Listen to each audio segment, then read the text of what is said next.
tudo bom com vocês? Aqui é a Vicky do Chiclete de Leite. Hoje eu venho fazer a resenha do livro Laranja Mecânica, do Anthony Burgess.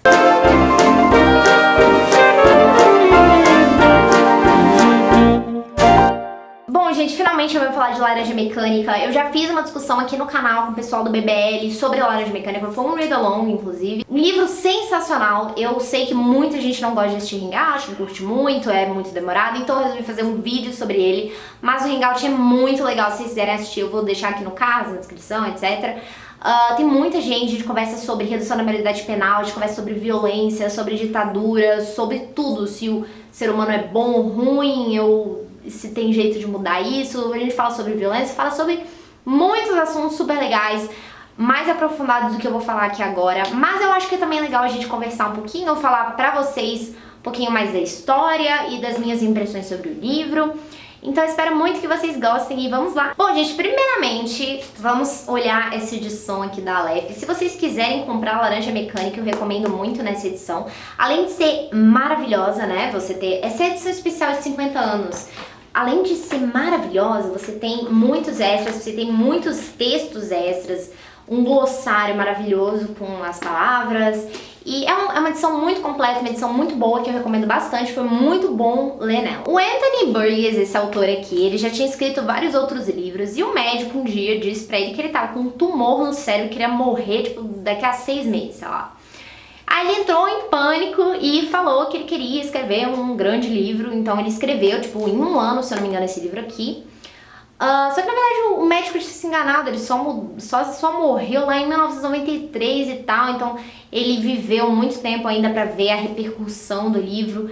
Ele acompanhou o livro se tornando um símbolo de cultura pop, da cultura pop, né? Você tem então um filme muito famoso do Kubrick, aliás, filme super polêmico, eu não consegui terminar de ver não, eu achei bem pesado. Sério, porque é visual, né? É a mesma coisa que o livro, só que é visual, então é um pouco mais pesado, sabe? Aí eu fiquei assim, ai meu Deus, não vou ver isso não. Mas enfim, um dia eu termino de ver. Bom, a inspiração do autor foi quando ele visitou Leningrado, lá na União Soviética, na época, em 1961, se eu não me engano. E ele viu umas gangues de adolescentes russas. E ele começou a pensar já na história de Laranja Mecânica, que justamente fala de uma gangue adolescente. Você tem um narrador, o grande protagonista, que é o Alex. O Alex é o personagem icônico desse livro, é um personagem extremamente carismático. Mas quando eu falo carismático, é muito carismático. É um cara assim que você se diverte lendo. E você vê as atrocidades que ele comete, mas você fica, cara, ele é muito carismático. E justamente esse era o objetivo do autor. Enfim, o Alex tem uma gangue junto com outros 3 caras, os outros meninos. Eles têm 16, 17 anos. E normalmente eles saem à noite, eles vão num bar onde vende leite. Aí você pergunta, nossa, leites? É, leite um pouco modificado, né? Leite um pouco batizado, assim, com pequenas doses de não sabemos o que. Mas aí eles tomam esse leite e saem na rua tacando terror. Tacando terror mesmo, tá, gente? É roubando, mutilando. Eles chegam, então, tipo, no mendigo, começam a bater e espancar ele. Então eles fazem isso, assim, por diversão mesmo. E não é uma realidade muito diferente do que você vê, né? Você vê aqui em Brasília, inclusive, você tem altos casos de gangue de playboyzinho que sai pra queimar índio ou queimar pessoas sem teto. Então assim, né, não é uma coisa, ai nossa, isso nunca aconteceria, porque acontece sim. Você tem gangues de adolescentes que pra se divertir gostam de fazer isso, então você tem isso em pequenas escalas até, né. O grupo de bullies do colégio, eu sofri bullying pra caramba de um grupo de meninos no meu colégio, que faziam bullying com um monte de meninas, chamando elas de feias, sei lá o que, empurrando no corredor, sabe, esse tipo de coisa também acontece no microcosmo. Então você tem isso, você tem essa gangue que liderada pelo Alex, que saem pra roubar, estuprar. É uma coisa muito gráfica, é uma coisa muito pesada mesmo. O livro meio que se passa no futuro incerto, você tem uma coisa meio futurista. Isso fica bem claro no filme do Kubrick, né, que você tem tudo uma coisa meio Jetsons, sabe? As roupas meio anos 50 futurista e tal. É uma distopia, então. Você tem um estado muito autoritário, você tem a presença da polícia, a presença da lei. E eles saem pra tocar o terror e etc. E me parece uma sociedade muito violenta, pelo que eu vi no livro. Você não tem só essa gangue, você tem várias gangues. E o Alex tem uns pais super amorosos e que se preocupam com ele, etc, mas que são muito reprimidos. A gente não tem muito a presença dos pais no livro. E ele adora música clássica. É assim, a única coisa que a gente vê de humana mesmo no Alex, de humana assim, no sentido bom, é que ele é apaixonado por Beethoven, por exemplo. Então ele escuta muito música clássica, muito. Aliás, eu adoro música clássica, eu acho uma maravilha. Pra estudar, inclusive, escuta, tem uma playlist no Spotify de música clássica sensacional. Bom, enfim, eles têm esse negócio de ultraviolência, né? Chegar, bater as pessoas sem motivo nenhum e tal. Eles chamam isso de ultraviolência. E tem uma hora que eles invadem a casa de uma pessoa e acontece uma treta lá, não vou falar o que que é, mas é uma treta bem pesada e acaba que a polícia chamada e consegue capturar o Alex. Capturar é ótimo, né? Prender o Alex. Os outros fogem, mas você prende o Alex. Lembrando que justamente a gente fala sobre redução da maioridade penal por causa do fato do Alex ser adolescente. Então ele é preso e ele não vai para uma prisão comum, né? Ele vai para uma prisão e ele recebe uma oferta do governo de ser uma das cobaias do novo teste que eles estão fazendo, uma nova técnica que eles estão fazendo que chama técnica Ludovico. O que é essa técnica, né?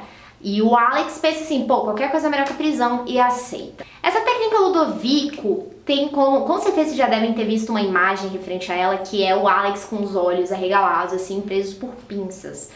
E eu vou explicar o que é isso, justamente. A técnica Ludovico foi desenvolvida por esse governo do livro para diminuir a violência e tentar erradicá-la em jovens, em pessoas muito violentas. Então eles pegam a pessoa, dão remédios que induzem ao vômito, enjoo, náusea, tontura e obrigam a pessoa a assistir filmes e curtas e vídeos de extrema violência. Então você tem o Alex sendo obrigado, forçado a assistir o tipo de coisa que ele faz. E aí, como você tem o vômito induzido, é meio que um condicionamento, porque ele vai associar imagens de violência com a sensação de mal-estar. Essa cura comportamental tem o objetivo justamente de você fazer a pessoa virar boa, né? Você tenha um meliante que vira uma pessoa boa, mas assim, não porque ele entende que isso é certo, sabe? Ele vira uma pessoa boa justamente porque ele é induzido a sentir nojo, assim, fisicamente mesmo, sabe? A sentir nojo e ojeriza ao ato da violência. Alex fica totalmente mudado. Então você tem uma mudança assim que você fala, não é a mesma pessoa, mas não é uma coisa boa, sabe? Ele acaba virando como se fosse um animal adestrado e ele perde a única coisa de humanidade que ele tinha, que é o gosto pela música clássica. Ele perde isso totalmente. E o resto do que acontece no livro, gente, é tudo uma surpresa, uma reviravolta atrás da outra e o final é bem surpreendente mesmo. Isso é um enredo, basicamente. Você tem um grupo de jovens que cometem atos de violência e você tem uma tentativa do governo de condicionar essas pessoas ruins a virarem pessoas boas. Um elemento muito importante do livro é a linguagem, tá? Assim, eu acho que é o destaque, né? O livro não é escrito somente em português, inglês, enfim. Ele não é escrito somente na língua original, ele é escrito também em Nadsat. Nadsat é uma linguagem criada pelo autor, inspirada em Cockney, que é tipo um sotaque inglês, um sotaque lá do pessoal, e misturado com russo. Então você tem o Nadsat. O que é o Nadsat? Ainda não havia leis contra prodar alguma das novas vésticas que costumavam colocar no bom e velho Moloco. Então você podia pitar com Velocete, Sistemesk, Drenkron ou alguma outra véstica que lhe daria uns belos de uns 15 minutos muito horror show aí.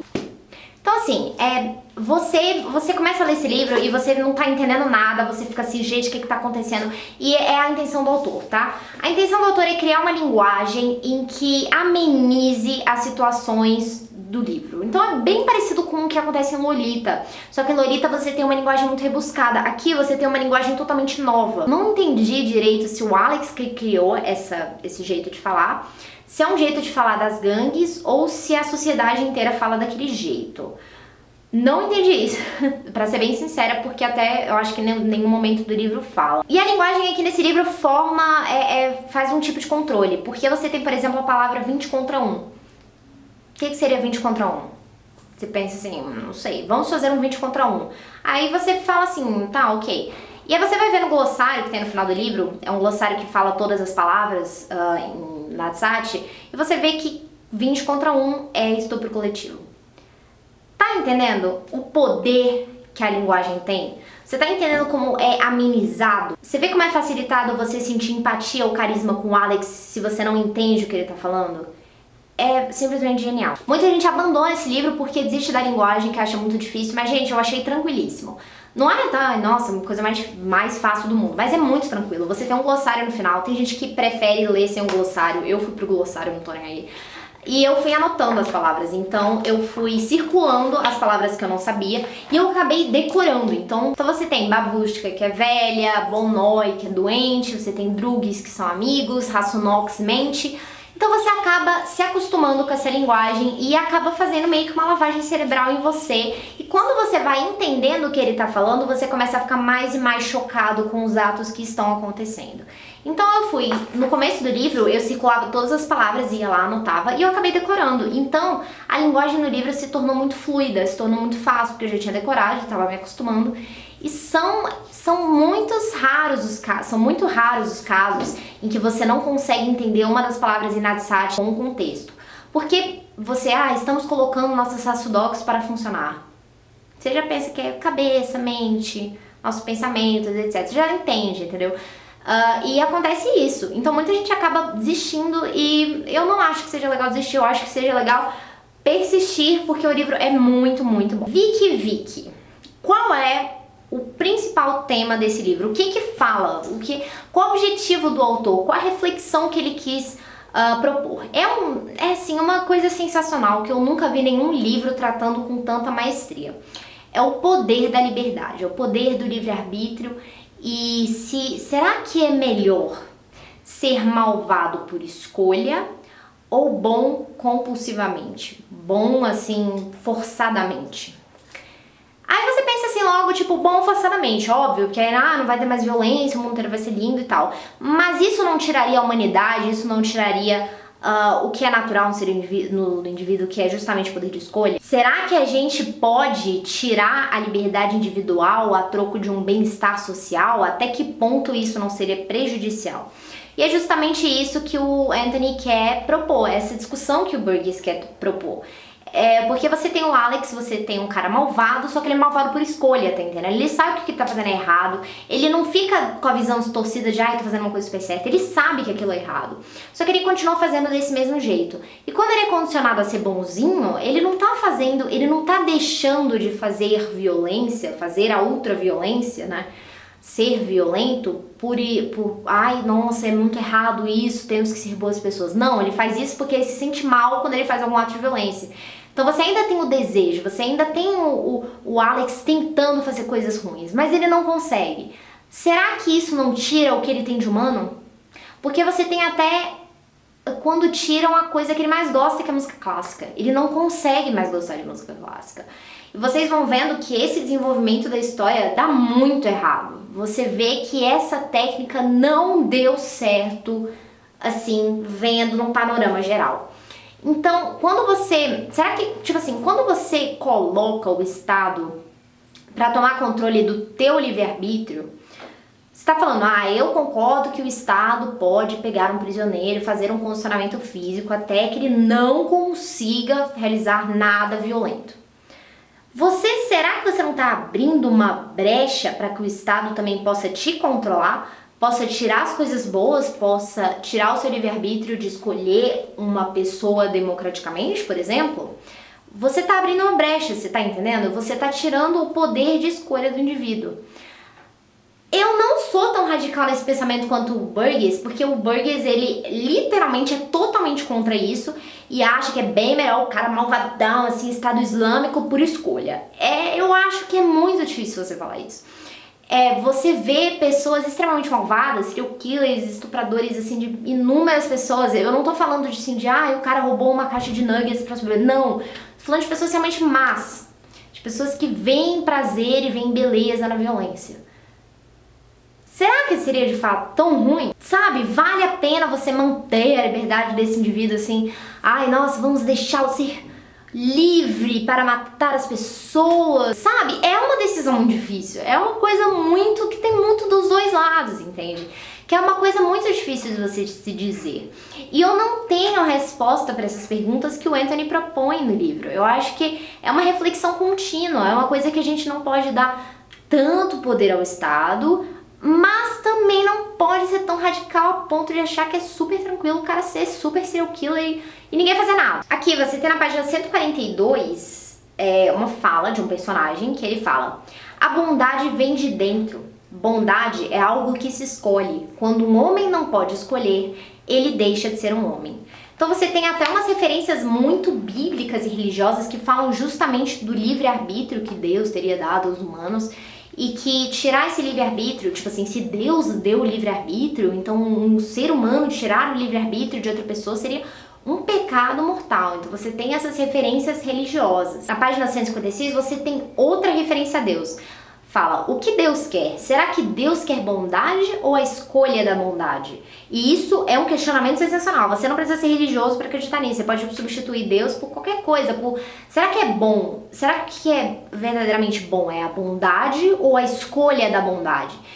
Esse é o ponto que eu acho genial do livro. O que é importante? Você ser bondoso porque a lei manda, porque meu pai mandou, porque senão eu vou ser castigado, porque senão eu vou para o inferno, ou é a escolha da bondade, ou é você querer ser bom porque você quer, porque você sabe que aquilo é o correto.